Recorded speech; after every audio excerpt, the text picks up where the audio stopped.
ریاستی chief secretary شانتی کماری نے بتایا کہ نائب صدر جگدیپ دھنکر اس ماہ کی 27 تاریخ کو حیدرآباد کا دورہ کریں گے۔ انہوں نے عہدیداروں کو ہدایت دی کہ وہ معززین کے دورے کے سلسلے میں سخت انتظامات کریں۔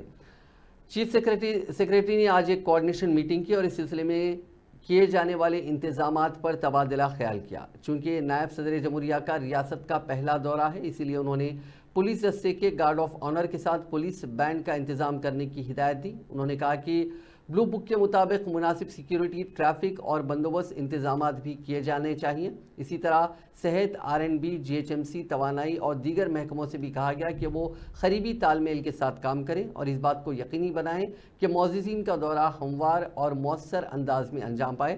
DGP Ravi Gupta, DG fire services Nagi Reddy, secretary to government Rahul Bojja, GHMC commissioner Ronald Ross, commissioner health and family welfare Christina Chongthu اور دیگر اعلیٰ عہدیداروں نے اس اجلاس میں شرکت کی۔